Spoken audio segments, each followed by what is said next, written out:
नमस्कार दोस्तों, मैं आपका दोस्त प्रदीप डागर, आपका trusted real estate partner in Gurgaon. आज एक ऐसी सिटी के बारे में बात करेंगे जो कि वेल कनेक्टेड है तीन नेशनल हाईवेज के साथ में, जो कि गुड़गांव और एनसीआर का पार्ट है, जिसमें आईएमटी अवेलेबल है, जिसके अंदर बड़े बड़े यूनिवर्सिटीज़ अवेलेबल हैं और जिसके अंदर बड़े बड़े स्कूल्स भी अवेलेबल हैं। मैं बात कर रहा हूँ साउथ ऑफ गुड़गांव सोहना के बारे में। आज इस वीडियो के अंदर हम कवर करेंगे सोहना की कनेक्टिविटी के बारे में, सोहना की डेवलपमेंट के बारे में, सोहना के रियल एस्टेट के बारे में और सोहना की रियल एस्टेट एप्रिसिएशन के बारे में। तो वीडियो में एंड तक मेरे साथ बने रहिए और चैनल को सब्सक्राइब जरूर करिएगा। तो दोस्तों, सोहना की जो कनेक्टिविटी है आज की डेट में, राजीव चौक NH48 गुड़गांव से 22 किलोमीटर लगभग ये डिस्टेंस है और ये पूरा एलिवेटेड रोड ऑलरेडी ऑपरेशनल है। जुलाई 2022 में ये एलिवेटेड रोड स्टार्ट हुआ और अगर मैं नीचे से भी बात करता हूँ, आप एलिवेटेड रोड से ना आकर नीचे से भी आते हैं तो मैक्सिमम आप 30 मिनट्स के आसपास आप अपनी डेस्टिनेशन जो कि सोहना के अंदर आप पहुँच जाते हैं। सोहना का जो एलिवेटेड रोड है ये फ्यूचर के अंदर कनेक्टेड होने वाला है एलिवेटेड SPR रोड से, जो कि प्रपोज्ड है, और गोल्फ कोर्स एक्सटेंशन रोड से, जिसकी वजह से इसकी कनेक्टिविटी जो है द्वारका एक्सप्रेसवे और दिल्ली के साथ एक बहुत ही शानदार कनेक्टिविटी ये बन जाएगी। दोस्तों, किसी भी सिटी की ग्रोथ के लिए उसकी कनेक्टिविटी हमेशा ही इंपॉर्टेंट रोल प्ले करती है। तो दोस्तों, दूसरी कनेक्टिविटी जो है सोहना के साथ वो है कुंडली मानेसर पलवल हाईवे। ये कनेक्टिविटी भी एक बहुत इंपॉर्टेंट रोल प्ले कर रही है सोहना की डेवलपमेंट के अंदर। And third and the most important, Delhi Mumbai expressway. ये एक नॉन स्टॉप एक्सप्रेसवे है जो कि स्टार्टिंग पॉइंट ही इसका सोहना से है। मतलब अगर आप दिल्ली से इसके ऊपर आना चाहते हैं, ड्राइव करना चाहते हैं, आपको थ्रू राजीव चौक होते हुए दिल्ली मुंबई एक्सप्रेसवे पर जाना पड़ेगा। डायरेक्ट दिल्ली से कनेक्टिविटी अभी हो सकता है लगभग नेक्स्ट ईयर के आसपास वो डायरेक्ट दिल्ली से भी कनेक्ट हो जाएगा, लेकिन फिलहाल इसकी कनेक्टिविटी थ्रू सोहना ही है। तो दोस्तों, अब बात करते हैं सोहना का जो सेक्टर्स का डिवाइडिंग हुआ है, तो उसमें लगभग 20 सेक्टर्स जो हैं वो सिर्फ रेजिडेंशियल के हैं। जो एरिया लगभग 4250 एकड़ का है उसके अंदर ये 20 सेक्टर्स डेवलप हो रहे हैं। अगर मैं इंडस्ट्रियल की बात करूं तो लगभग 3058 एकड़ के आसपास का इंडस्ट्रियल बेल्ट है, जिसके अंदर 11-12 के आसपास इंडस्ट्रियल सेक्टर्स आते हैं। 3 इसके अंदर डेडिकेटेड कमर्शियल सेक्टर है और 2 डेडिकेटेड ग्रीन सेक्टर है।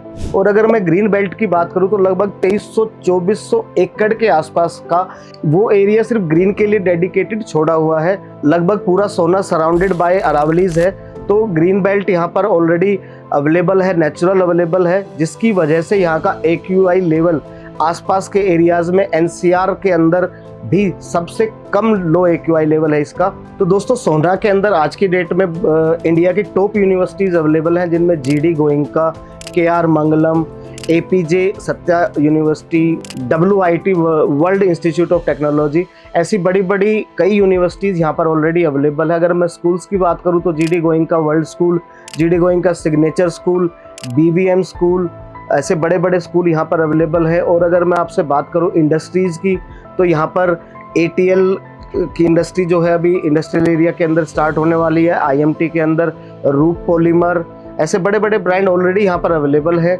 एक प्लस पॉइंट और है जो सोहना को रहने के लिए एक बेहतरीन जगह बनाता है, वो है इसका जो सेंट्रलाइज पोजीशन। अगर मैं सोहना से कनेक्टिविटी की बात करूं तो लगभग 25 किलोमीटर पे राजीव चौक है और वहां से लगभग 16-17 किलोमीटर के ऊपर इंटरनेशनल इंदिरा गांधी एयरपोर्ट है।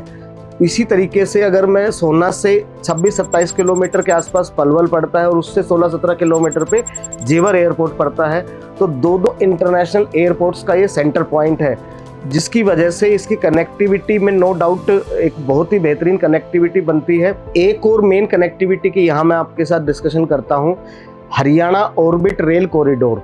इस ऑर्बिट रेल कॉरिडोर का काम स्टार्ट हो चुका है। ये पलवल से खरखोदा तक एक जो लोड KMP का है, जो पैसेंजर ट्रैफिक का लोड है या फ्रीट का लोड है, ये एक स्पेशल कॉरिडोर तैयार किया जा रहा है, जो कि लगभग 2028 के आसपास तैयार भी हो जाएगा। इसके अलावा सोहना के अंदर एक ऑलरेडी एक डेडिकेटेड फ्रीट कॉरिडोर भी है जो कि ऑपरेशनल है। और अगर मैं बात करूं आपसे तो जो दिल्ली से अलवर के लिए स्पेशल रेल कॉरिडोर बनाया जा रहा है सोना उसका पार्ट है, मतलब सोना के अंदर एक स्टेशन आएगा। तो दोस्तों अब बात करते हैं सोना के अंदर रियल एस्टेट बूम की।